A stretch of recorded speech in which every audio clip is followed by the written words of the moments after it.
রঘুনাথগঞ্জ বয়েজের ছাত্র অমলিন চক্রবর্তী এবার মাধ্যমিক দিল।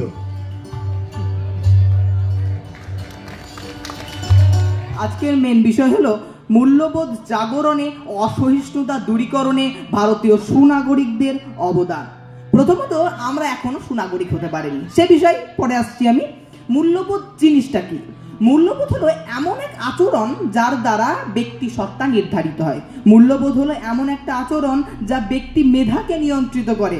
সহজভাবে বললে মূল্যবোধ এমন একটা কিছু যা সমাজ নিয়ন্ত্রিত, পারিপার্শ্বিক পরিবেশ নিয়ন্ত্রিত, খেলাধুলা নিয়ন্ত্রিত সকল বোধকে ত্বরান্বিত করা মূল্যবোধের কাজ।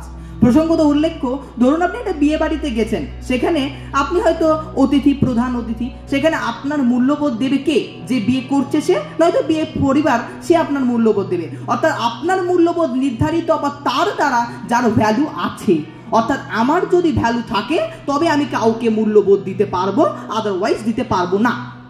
এবারে আসি মূল্যবোধ জিনিসটা কোন কোন ক্ষেত্রে প্রসঙ্গ।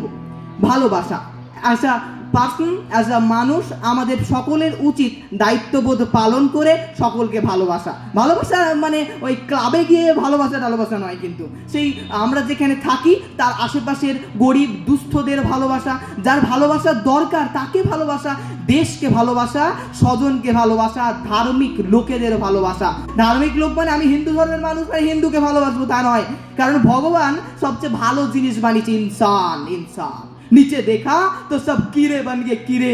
আরে না না, ভগবানকে কষ্ট দেওয়া যায় না। নিচে দেখে যদি ভগবান মনে করে যে আমার মানুষের নামে ছোট লোক জানোয়ার তৈরি করেছি, তাহলে ভগবানেরও কি জাত যায় না? অর্থাৎ আমাদেরকে মূল্যবোধ ত্বরান্বিত করতেই হবে। দ্বিতীয়ত বন্ধুত্ব। আপনার ধরুন আজকে বাড়িতে কোনো একটা অনুষ্ঠান আছে, আপনি 500 জনকে নিয়ন্ত্রিত করেছেন।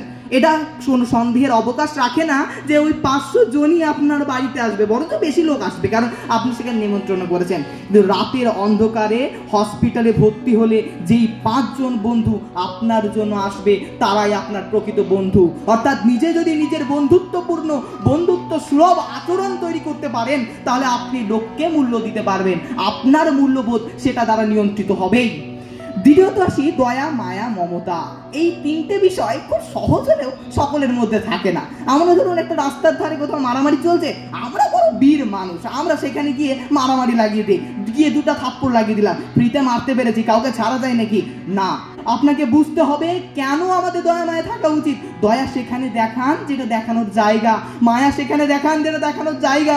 কিন্তু আমরা এখন নৃশংসতার পরের ধাপে চলে গেছি। নৃশংসতা দ্বারা তো একটা মানুষকে একটা গণ্ডির মধ্যে বাঁধা যায়, তুই বাবা ভালো ধর্মভীরু মানুষ, তুই নৃশংস মানুষ, সেখান থেকে আমরা একটা গণ্ডি দিতে পারি। কিন্তু এখনকার মানুষ তো ওই রকম নৃশংসতা করে না, বাড়িতে বসেই ফোন করে এই পরমাণু বোমাটা ছাড়তো, ওই পাশের দেশে মারি, খুব ইচ্ছে করছে বুঝলি, রক্ত দেখিনি, রক্ত গন্ধে মাতোয়ারা মানুষ খুবই চাই নৃশংসতার শিকার হতে। দ্বিতীয় শ্বাসে বিশ্বাস। বিশ্বাস, আত্মবিশ্বাস, ঈশ্বর বিশ্বাস, ধার্মিক বিশ্বাস, পরিবারের যে স্বজন বা পরিবারের যে গার্জেন তার উপর বিশ্বাস, এর দ্বারা আপনার মূল্যবোধ নিয়ন্ত্রিত হয়। অনেকে আছে যে নিজের আত্মবিশ্বাস নাই, যদি আত্মবিশ্বাস আছে ভাগ মেলখা ভাগের, তাই জন্য তো পা ছিঁড়ে গেলেও সে হতে পেরেছিল উড়ন্ত শিখ। তাই জন্য তো পা না থাকা মানুষটি 2টো আঙুল আছে জানেন, সে একজন ভালো সাঁতারু। পা কেটে বাদ দেওয়া মানুষটি একজন ভালো অ্যাথলেটিক রানার। তারপরে আপনি বলেন আমার না আত্মবিশ্বাসের অভাব হয়ে যায়, স্টেজে উঠলেই এমন কেন হাত পা কাঁপে, এরকম বললে না মূল্যবোধ আপনার সঠিকভাবে নিয়ন্ত্রণ করা যাবে না। সঠিকভাবে মূল্যবোধ নিয়ন্ত্রণ করতে গেলে বা জানাতে গেলে আপনাকে প্রথমে দৃঢ় আত্মবিশ্বাসী হতে হবে, নিজের প্রতি সংকল্পবদ্ধ হতে হবে, যে বলতে হবে আমি সব কিছু না জানলেও যেটা আমি জানি সেটা কেউ জানে না। এটাই বড় কথা না, তাই না? তারপর আসি সম্মান। অনেকের আত্মসম্মান নেই, লোকজনকে সম্মান দিতে জানে না, স্যার জ্ঞান নেই, মা বাবা জ্ঞান নেই, যেখানে সেখানে যা ইচ্ছা তাই দিয়ে বন্ধুদের সঙ্গে আলাপচারিতায় মত ব্যক্ত করে। এরকম করলে কিন্তু আপনার মূল্যবোধ প্রকাশিত হয়ই না, বরং আপনি যে কতটা ছোট লোক বা কতটা জানোয়ার সেটা প্রকাশিত হয়। অর্থাৎ আপনার মূল্যবোধ যতটা ভালো আপনি বোঝাতে পারবেন সেটা আপনার দ্বারা নিয়ন্ত্রিত হবে, যে আপনি কেমনভাবে চললে আপনার কতটা মূল্যবোধ নিয়ন্ত্রিত হবে বা বাড়বে। দ্বিতীয়ত আসি ন্যায় বিচার। আপনি ধরুন খুব জ্ঞানী মানুষ, রাস্তার ধার দিয়ে হেঁটে যাচ্ছিলেন, হঠাৎ করে দেখলেন রাস্তার ধারে একটা খুন হয়ে গেল। লোকটাকে আপনি চেনেন না, খুনিকে চেনেন না, যে লোকটা মার্ডার হয়ে গেল জানেন, কি কারণে মার্ডার হলো তাও জানেন। আপনি দেখলেন নিয়ে আপনাকে বিচারে রায় দিতে ডাকা হলো। সেই আপনার রায় কতটা সেই আসামির দিকে বা কতটা আসামির বিপক্ষে যায় সেটাই আপনার মূল্যবোধ। আমি মনে করি যে ব্যক্তিগতভাবে আমি মনে করি কোনো খুনি উচিত হতে পারে না, কোনো খুনি দরকার বলে মনে হয় না। যদি দরকার হতো তাহলে কিন্তু এত এত মানুষ সহ্য করতো না, সহিষ্ণুতাটা এত মানুষের মধ্যেও থাকতো না। সমস্ত কিছুর পরেও 60% মানুষ তো ভালো আছে, নয়তো পৃথিবীতে টিকে থাকতোই না। তারপর আসি দায়িত্ব। আমরা সামাজিক মানুষ, সমাজকে রক্ষা করা, দেশকে রক্ষা করা, নিজেকে রক্ষা করা, নিজের পারিপার্শ্বিকতাকে রক্ষা করা আমাদের একটা কর্তব্য বা দায়িত্ব। বাঙালি জাতি, আমরা এখানে সবাই আছি না, সবাই বাঙালি জাতি। বাঙালি জাতি খুব বঞ্চনার শিকার হয়েছে। বলছে সরকার আমাকে বঞ্চনা করেছে, কেন আমার বাড়ির পাশে মেট্রো স্টেশনটা করেনি। উকিল আমাকে বঞ্চনা করেছে, কেন না তো আমার হয়ে সে যুদ্ধে রায় দেয়নি। বাবা আমাকে বঞ্চনা করেছে, কেন আমাকে ভালো পড়ায়নি। শ্বশুর বাড়ির মশাই শ্বশুর আমাকে বঞ্চনা করেছে, কেন মেয়ে দেখানোর দিন ছোট মেয়েটা ভালো ছিল, তাকে না দেখে বড় মেয়েটাকে গুছিয়ে দিয়েছে। আরে বঞ্চনা আর বঞ্চনা। এরকম জায়গা থেকে না এসে নিজেকে ভালো দায়িত্ববান করুন, গিভ অ্যান্ড টেক পলিসিতে বিশ্বাসী হন। আমি যতটা দেব ততটা পাবো, এই ধারণা যদি থাকে আপনি বিশ্বাসী হবেন, আপনি জয়ী হবেন। এটা আপনার ধারণা, এটা আমার ধারণা। তৃতীয়ত আসি সাহস। অদম্য সাহস, জেদ দ্বারা এই পৃথিবীটাকে হাতের গোড়ায় আনা যায়। তাই জন্যই তো মার্ক জুকারবার্গ ফেসবুক আবিষ্কার করেছিল, তাই জন্যই তো স্টিফেন হকিং প্যারালাইসিসের পেশেন্ট হয়েও ব্ল্যাক হোলের কিছু তত্ত্ব আবিষ্কার করেছিল। আমরা এত চোখ ছোড়ো সবকিছু থাকতেও শুধু দোষ দিই বাবা মা, তারপরে পারিপার্শ্বিকতা। আমার এটা নেই কারণ আমার সেটা ছিল না, আমি এটা পারিনি কারণ আমার পেন ছিল না। সবকিছু তৈরি করে নিতে হয়, সুযোগ আসে না, অপরচুনিটি তৈরি করে নিতে হয়। অর্থাৎ সাহসিকতার পরিচয় হলো এটাই যে আপনি কতটা সাহসিকতার সঙ্গে ম্যানেজ করছেন আপনার না থাকাগুলোকে।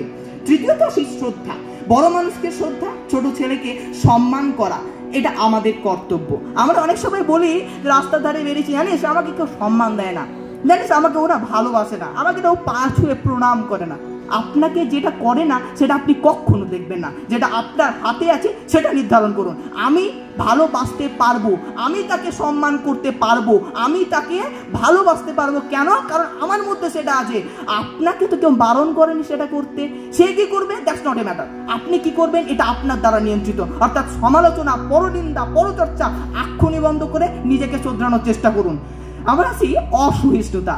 দিন ডাকাতি, চারিদিকে রক্তাক্ততা ছড়িয়ে যাচ্ছে সব সময়। কেন জানেন? অসহিষ্ণুতা। একটা ছোট্ট কথা যদি দাঙ্গা লাগাতে পারে, তাহলে আমার বিশ্বাস একটা ছোট্ট ঘটনা দাঙ্গা নিবারণ করতে পারে। আমার বিশ্বাস একটা ছোট্ট কথা একটা মানুষের মন জয় করে নিতে পারে।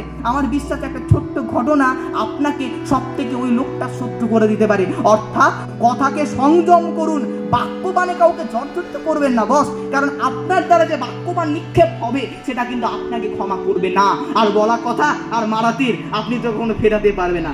আর চারিদিকে অসহিষ্ণুতা। কেমন? অসহিষ্ণুতা বা মায়াজাল ক্রমশ বেড়েই চলেছে। ছাত্র শিক্ষকের, তারপর ডাক্তার উকিলের, ডাক্তার সঙ্গে রোগীর অসহিষ্ণুতা। কেমন? আমরা ধরুন আমি একটা ছাত্র, আমি ভাবছি মাস্টার না, ও মাস্টার, ও তো গায়ে ফু দিয়ে ঘুরে বেড়ায়, ও তো টিউশন করে টাকাটা তোলে, আমি কিছু জানি না কিন্তু তাও বলছি। আর মাস্টার ভাবছে ছাত্র সে এমন ফাঁকিবাজ যে সারা পড়াশোনা করবে না সারা বছর, আমাকে রাস্তায় ঘেরাও করে বলবে আমাকে 5 নাম্বারটা দিয়ে দিন স্যার। রোগীর ইমিডিয়েট পেশেন্ট একটা হসপিটালাইজড হয়েছে, সে ডাক্তারের কাছে গেলে ডাক্তার ভাবছে রোগীর পরিজনগুলো গুন্ডা ভাই, একটু সাবধানে ট্রিটমেন্ট করতে হবে, না তো পান থেকে চুন খসলেই আমাকে পিটিয়ে মেরে ফেলবে। আর ডাক্তার ভাবছে এ রুগী তো এত খচ্চর যে সে আমাকে টাকা দেবে না, বরঞ্চ মাথা ফাটিয়ে দিতে পারলে তার একটু রেহাই পায়। বরঞ্চ একটা অটো ড্রাইভারে ধরুন আমি চেপেছি, আমি ভাবছি অটো ড্রাইভার একটা লোফা, আর অটো ড্রাইভার ভাবছে এই লোকটা এতটার ন্যূনতম জ্ঞানের অধিকারী নাই যে পাশে বসে বসে জোরে জোরে কথা বললে আমার ডিস্টার্ব হবে গাড়ি চালাতে, সেটাতে জানে না। অর্থাৎ পারস্পরিক সৌহার্দ্য আছে না, পারস্পরিক সৌহার্দ্য না থাকলে তো আমরা কাজ করতে পারবো না। কিন্তু পরস্পরে মনে হচ্ছে যেন একটা বিদ্বেষে আক্রোশে পরিপুষ্ট, আমরা পরস্পর যেন একটা হিংসার লেলিহান শিখাই, পাপের পুণ্যের বলে আমরা চলেছি দূর দিগন্তে। কোথায় যাচ্ছি? ধ্বংসের দিকে, নৃশংসতার দিকে। কোথায় যাচ্ছি? শেষের দিকে। আমরা কিন্তু শুরু করতে পারছি না। আরে আপনি যদি কোনো দাঙ্গা লাগাতে পারেন সেটা তো সবাই পারে, যেটা কেউ পারে না সেটা আপনি যদি পারেন তবে নিজেকে আহ্বান দিবেন, বলবেন আমি মানুষ তখনই বলবেন যখন আপনার মধ্যে মনুষ্যত্বের ক্রমান্বয়ে বিকাশ করবে। আদারওয়াইজ আপনি মানুষ না। মানুষ হয়ে জন্মালে মানুষ হওয়া যায় না, মানুষ হয়ে জন্মালে কিন্তু মানুষ হতে হয়, মানুষ হওয়া যায় না। এবার আসি অসহিষ্ণুতা তো বুঝলাম, তাহলে এটা দূরীকরণের জন্য ভারতের সুনাগরিকদের অবদান। দেখুন, আমরা সুনাগরিক এখন হতে পারিনি, তাই জন্য এটা আমাদের আলোচনার বিষয়। তাহলে প্রথমত আমাদেরকে সুনাগরিক হতে হবে। কেমন করে হতে হবে? শিক্ষা দীক্ষা প্রাণপণে নিজের যে ত্রুটিগুলো সংশোধন, নিজের পরনিন্দা পরচর্চা বন্ধ। তাকে ঠিক করার দায়িত্ব আপনার নয়, আপনাকে ঠিক করার দায়িত্ব আপনার, এটা ধরতে হবে আপনাকে।